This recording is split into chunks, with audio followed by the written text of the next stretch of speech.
Welcome to Morning Infusion with Dr. V. Have you ever wondered what it would be like to pivot out of traditional nursing and into your own business and do it successfully? Well, stay tuned to our next guest.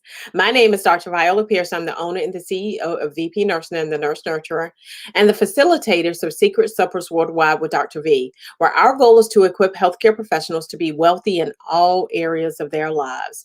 Our goal is to come to you each Monday, Wednesday, Friday at 7:30 a.m. Eastern Standard Time to give you the fuel to crush your goals to show up exceptional on a daily basis. You can follow us on Twitter at The Nurse Nurturer, Instagram at VP Nursing, and if you are watching on YouTube, don't forget to hit the subscribe button and please share this video. We have a group called The Nurse Nurturer on Facebook that you can join to receive uplifting content for healthcare professionals. You can also visit our website at vpnursing.com.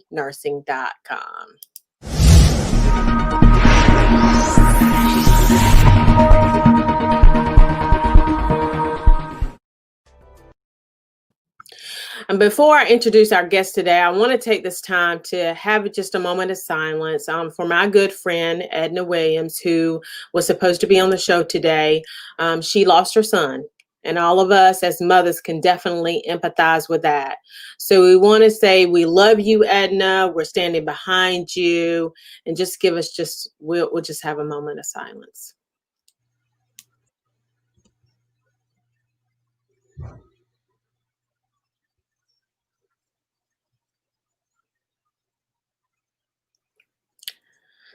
Thank you, Lord.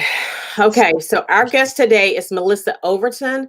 Melissa Overton is known for being exceptionally active and truly engaged in her work in the classroom and in the community. Overton founded and manages medicaltraining.me, a company dedicated to healthcare certifications and continuing education, professional development, and safety training. She is a trusted leader who puts her whole heart and mind into her activities and ensures all ships rise with her applied compassion, amazing networking, and connecting skills. Melissa has over 20 years of experience. So welcome, welcome, welcome. We are truly, truly really good friends. The first time that I met Melissa, she taught my ACLS or PALS class. I can't remember exactly which class it was, but I remember her teaching that class. And I remember before her teaching the class, I remember, wondering whether I was going to pass the test. But when she taught that class, I was like, oh, I'm going to pass this test. And, you want to have that confidence, right? Because it's in the teaching. And she just very good at it, very interactive. And so I walked up to her and I introduced myself, and we have been forever friends, fast friends, as I say it. So welcome, welcome, welcome. So tell us a little bit about yourself and why you primarily became a nurse. Good morning. Viola is exactly right. I met her that day in that class, and we really kicked off what we didn't know that day would be a lifelong friendship and mentorship. You asked me, how did I get into nursing? It was kind of an accident, and that's kind of how God sets you up for your best things. I went to school at East Carolina, pre-med or clinical child psychology. And my first psychology class was traumatizing and awful because the professor was a nightmare. And my cousin went to medical school, and I didn't like what her life looked like as a doctor, trying to be a woman and trying to be not a single mom, but a mother and a wife. And I thought, oh God, I need to pick a major. I need to figure something out until I figure out my real plan. And they had a nursing program, and I thought, I'm interested in psychology and medicine, so nursing would be a good start. That's the greatest thing about life is we're not supposed to hold on to those roadmaps, right? I always tell people you got to walk with a compass, because when you get those maps, they get outdated, and all of a sudden the things that you thought you were going to do, like your path changes right in front of you, and that's where your compass comes in. And nursing is exactly what I wanted to be. I just didn't understand it. I didn't know what it was. Ah, I love it. I love it. I don't think I've ever known that about you, that you were Really? going to medical school. Yeah.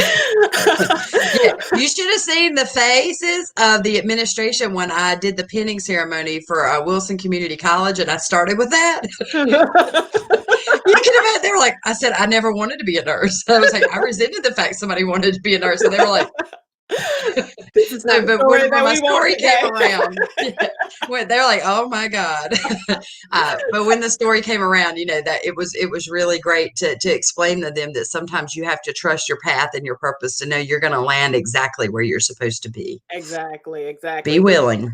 So tell us some things about your childhood that shapes who you are Oh today, because I gosh. think that that is a very interesting story. So you go ahead. Oh, did not have an easy childhood. I have always been loved, thank God. But my father and my biological mother separated before I was 1 years old, and so I lost that relationship with her for many years, and I was kind of jointly raised between my father, his parents, and his sister.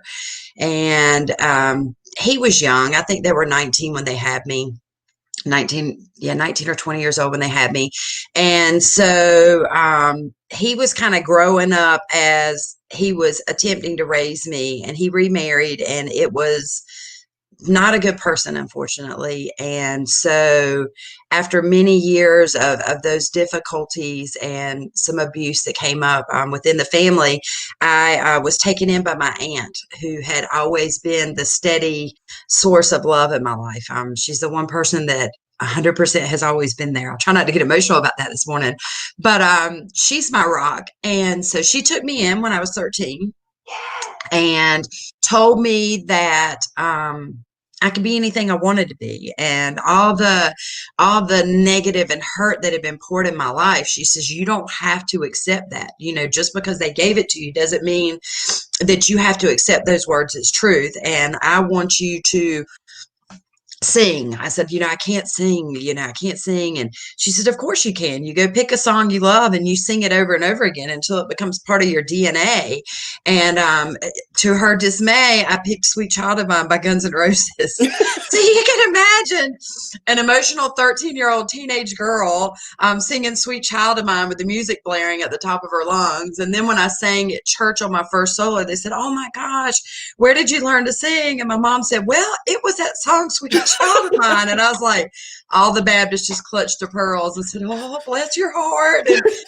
And so childhood was not very easy, but I have to say from that, it taught me resilience, and it taught me to have grit and to not always accept what other people put on me, just because it's their opinion and their judgment. A lot of times things of hurt come from places of their hurt, right? That's Hurting right. people hurt people. People, that's right. So from my childhood, and because of that, I think it made me want to be more of a nurturer as well. So it all ties back into the nursing and the way that I do everything today, including raising my own kids. If you heard any background noise, my teenage son jumped on the bed for a minute, made a few noises, and stormed off to the bus stop. So praise God, school's back in. Hallelujah. I know, I know. And it is so true, because what happens is a lot of times we think that we take on that hurt of other people. And so Yeah. whenever people say whatever they need to say to us, and Well, how they feel about us is none of our business. right, Period. Period. It doesn't matter to us. right. So at the end of the day, we just need to make sure that we know that. Now, you own your own training company. What was your primary reasoning for starting the company? Ah, I got injured on the job. I mean, I knew I was going to start a company one day, but again, when we put those roadmaps out, it's almost like God laughs at you, says, try it again. So I thought I would start my training company in my 50s when my kids were grown and out of school, and I could focus on starting a business. And I got injured. The way the training company itself started was I was an ER nurse, straight out of school, and I was always the ideas girl. It'd be really cool if, it'd be really great if, and I'd always go to my manager. And so about 5.5 years into my ER career, she said, Melissa, we're creating a nurse educator position. And I said, well, good for you. And she's like, no, you're mouthy and opinionated and you have a bachelor's degree. We want you to apply. And I said, but if I go to day shift, that means administration is going to figure out who I am. And she said, honey, they already know who you are.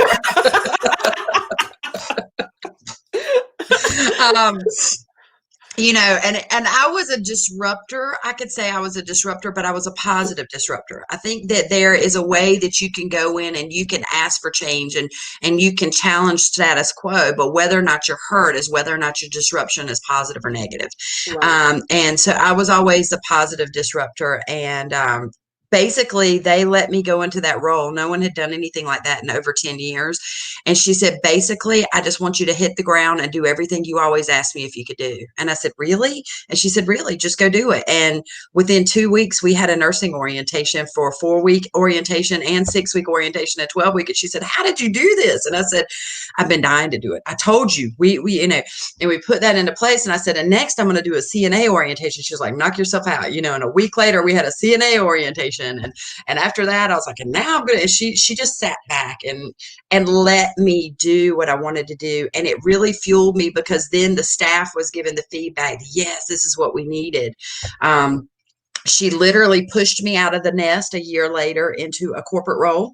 And I could not believe that she was essentially just telling me to move on. And she said, there are moments in life when someone can see your next step, and you have to take this, Melissa. I don't know where your journey will end, but I can tell you that if you really love our emergency department, you need to step into the next role where you can advocate for us at a next level opportunity. So from there, I got to go into organizational development and pretty much take over the clinical education programs for the hospital.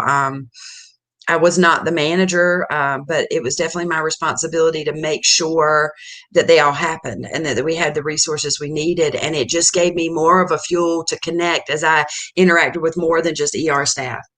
And then we had some changes, just some shifts were happening in the organization, and it just didn't feel like a good fit anymore. So I thought, what am I going to do? And I was walking through the hospital, and I looked up at the ICU. I was getting ready to go in and do something, and it said quiet period, healing environment. Mm. And I was going through a really tough time in my life. I was also personally going through a marriage that was failing, and it was just a really, really difficult time. And there were a lot of voices and a lot of noise filling my head with a lot of crap. Um, and I thought, I need that healing environment. And Mhm. if I want to be a better nurse and I want to be a better educator, I need to understand more than just my limited scope as an ER nurse. So I went to the ICU and I asked to apply, and the manager had actually become my mentor and somewhat of a friend at that point. And she said, I would love to have you up here. She said, but I don't want to hire you and anyone think I gave you a job because I like you. I need you to have the job because you're qualified. And so they actually put me through a peer interview process, which was amazing. And I was very honest with them. I said, part of my fear is I know a lot of stuff about what I know about. But I know when I come to this ICU, I'm not going to know a lot of things. And I don't want you to be frustrated with me, because in some ways I'll be like a new grad. I haven't done in hospital care. I hadn't done computerized charting. We were still on paper in the ER. Yes, I'm that old.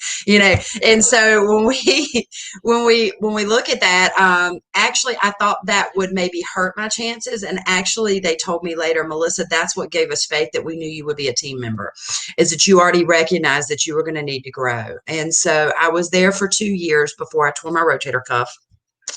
And it was devastating at 37 to have to figure out, yes, I could go back after 6 months of rehab. I could go back to the bedside, but my right shoulder was given so many problems that when we MRI'd it, it's almost torn. And I thought, okay. And I thought, well, then maybe I'm supposed to do a clipboard job. Maybe I'm supposed to go to quality and do some quality. Now, I'm not a numbers person. So God knows, God knows. And so that night I tore 2 tendons in my foot and I couldn't walk. And I called. The ICU director had left, and she is now my very best friend in the whole wide world, Rebecca Gahagan. She was Rebecca Newton back then.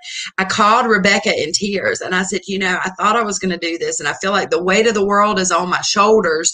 I've got this torn rotator cuff, and the weight of the world is on my shoulders, and now I can't even get on my right foot, literally. And she laughed so hard, and she said, Melissa, She said, honey, God's already told you twice, but if you can't hear him, you still got an arm and a leg left. And I literally dropped to the floor crying and wailing. And I said, okay, uncle, I give in. I give in. Okay, I give in. I will not. I will not. It is time for me to leave the hospital. I've been there for 14 years. And if you had asked me, I would have told you in my limited scope, my limited point of view with that map, I was going to be at that hospital my entire career. I love that community. I love so many of the people that work in the organization. And so I had to grieve the death of that era of my nursing career, right? But as I was grieving that, literally the next doors were opening, and that's how medicaltraining.me started. I felt like I was insane and losing my mind because I was leaving a bad marriage with a 4-year-old and a 6-year-old, and I was quitting my job and completely starting my life over, and it didn't make sense except I had the peace that passed understanding. And I was trying so hard to explain to people, I know it sounds crazy. And everybody was encouraging. That was a crazy thing. I was trying to explain it to them so that I would feel better. Does that make sense? That makes sense. And so I kept telling you, I wish I could tell you the peace that I have, because I was trying to reassure myself. Now, I'm not putting this in my head. Am I really feeling peace? And the pastor's wife did this talk for us women, and she said, in life, don't go to everybody for advice. She said, they're going to give you their opinion based on their life experience. She said, it's between you and your higher power. And most of us say that's God, but that might not be everybody listening today. And I'm good with that. Whatever you need to do to believe what you believe. But she said, you have to pray for peace or no peace. She says, and until you have peace, be still. That's and right. Once you have peace, know it's okay. Yes. Let me tell you. Everything I do in my life is that, right? That's right. That's right. I'm sure. How about VP nursing, right? And how you started the Nurse Nurturer and the steps up. You and I had so many conversations about that and how to start a business as an entrepreneur. And the bottom line is there are people like you and I that want to pour into other people. I like to informally pour in some, and you have made a career out of pouring in and showing them how you've made the success. And I sit back and admire you.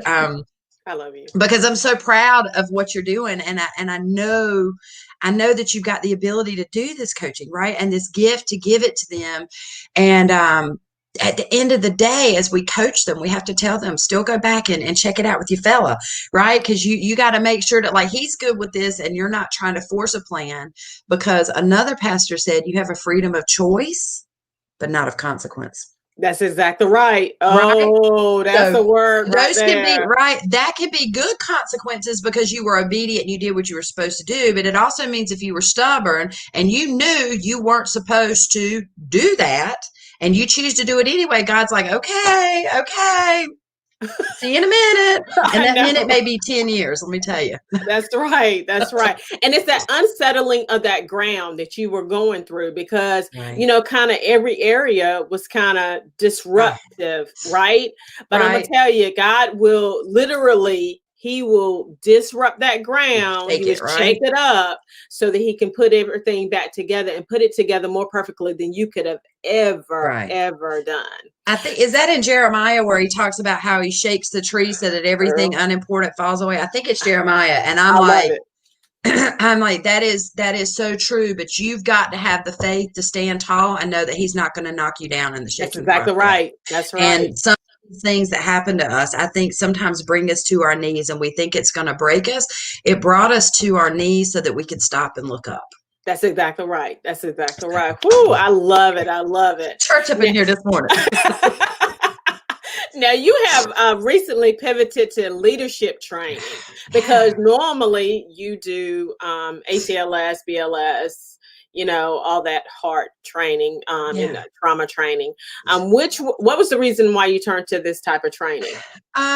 Again, it's not a map thing. It's a God thing. It's a compass thing. So it just kept coming up. And I've taught preceptor development for years, right? For nursing, we do preceptor development, and that's leadership training. So if you get the opportunity to take preceptor or development in your organization, or you want me to bring it to you, I'll go ahead and tell you now. If you want me to bring it, I'll bring it. Get the plug in, girl. Yes, right. Get that plug in. But it worked out as a blessing. I had a friend of mine who wasn't a nurse, and she was like, "You really need to be doing leadership training." And I was like, "I'm not sure."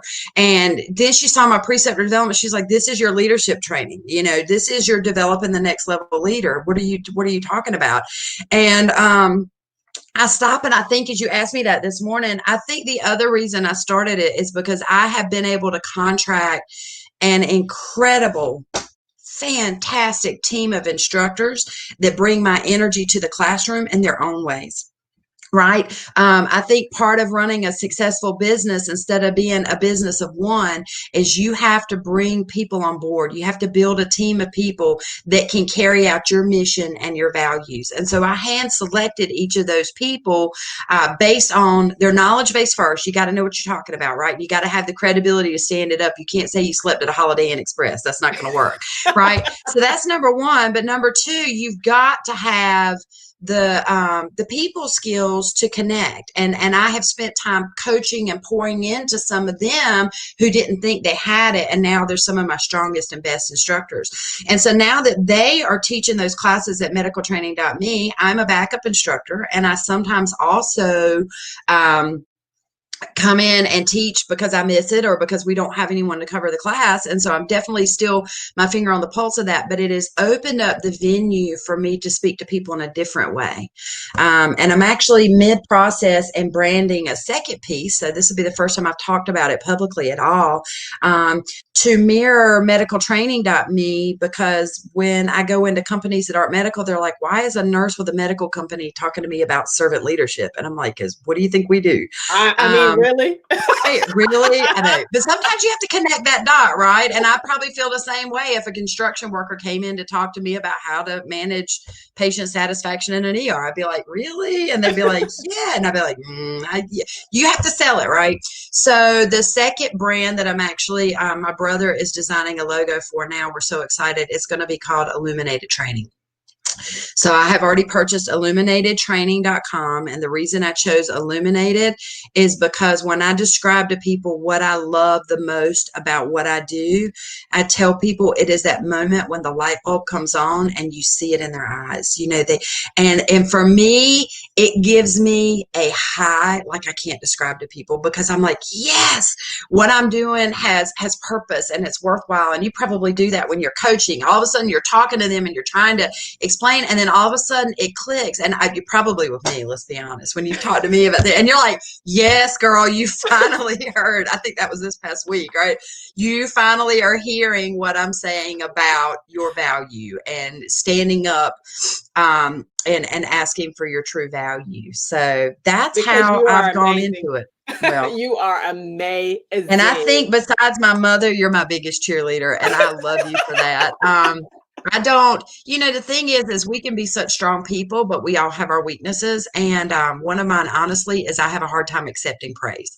And it's the craziest thing. And I'd like to say it's a humble thing, and maybe it is, but it's really also just going back to that childhood. You hear, when you hear more negative than positive for so long, you have to constantly retrain yourself. But the difference is instead of choosing to accept those beliefs, then I'm choosing then to give you the benefit of the doubt that you're telling me the truth.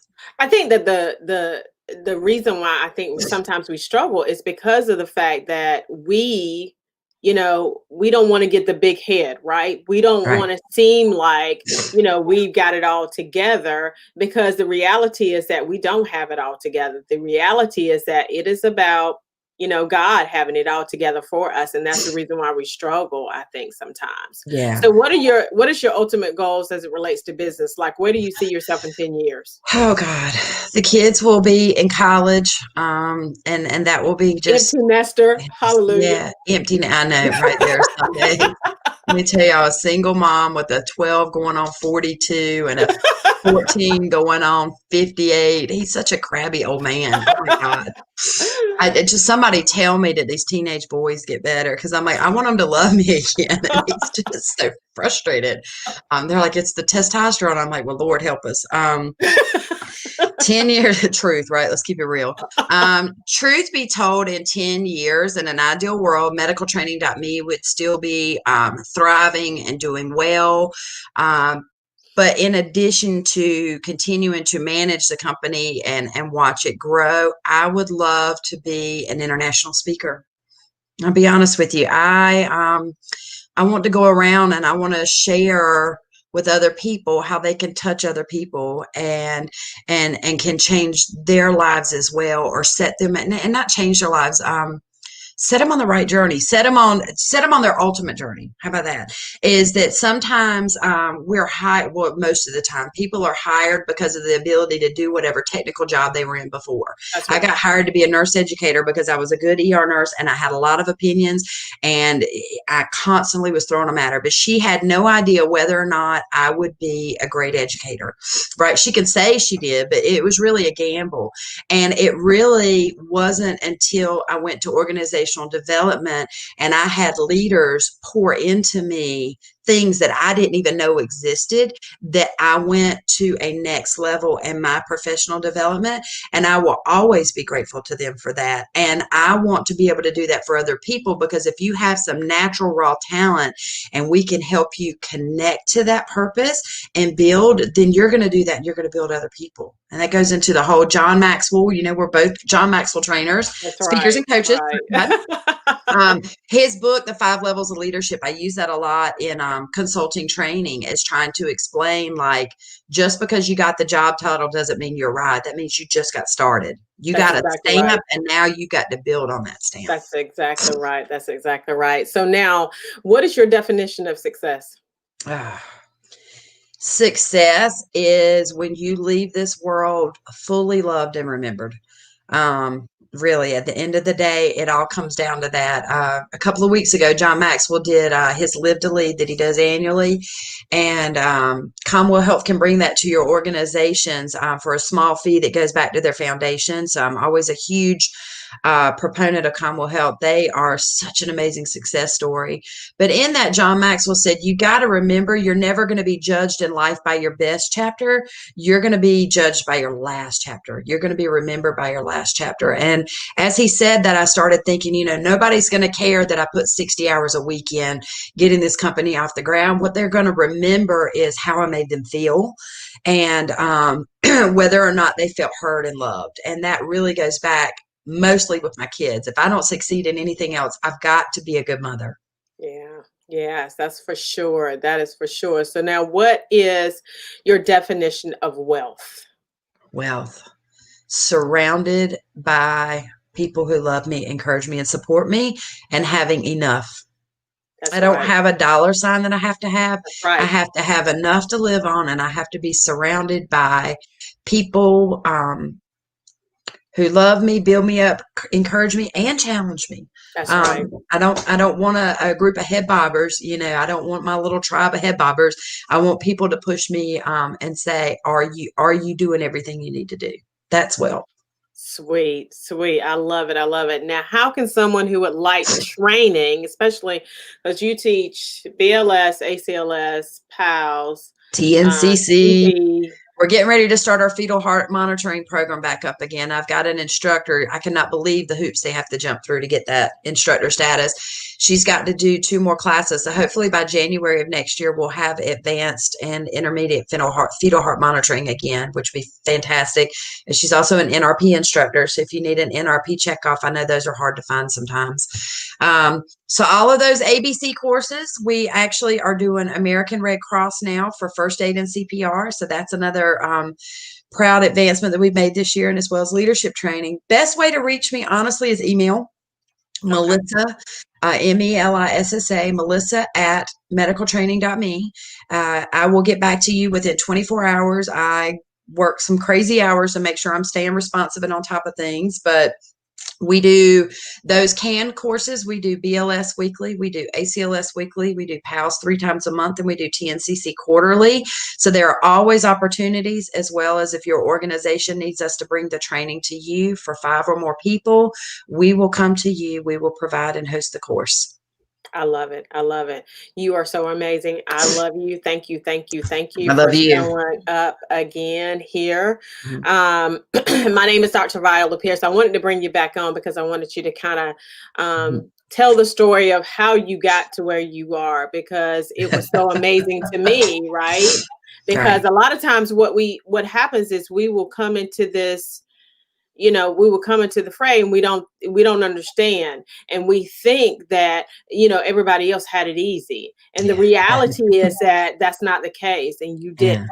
Yeah. And the fact that you have maintained and you have persevered and you have been consistent has been just an amazing journey. So I'm Thank you. super excited about everything that you're doing. So my name is Dr. Viola Pierce, the owner and the CEO of VP Nursing and the Nurse Nurturer, and the facilitators of Secret Suppers Worldwide with Dr. V, where our goal is to equip healthcare professionals to be wealthy in all areas of their lives. Our goal is to come to you each Monday, Wednesday, and Friday at 7:30 a.m. Eastern Standard Time to give you the fuel to crush your goals, to show up exceptional on a daily basis. So you can follow us on Twitter at The Nurse Nurturer, Instagram at VP Nursing. If you're watching on YouTube, don't forget to hit the subscribe button, and please share this video. We have a group called The Nurse Nurturer on Facebook that you can join to receive uplifting content for healthcare professionals. You can also visit us at our website at V as in Victor, P as in Paul, nursing.com.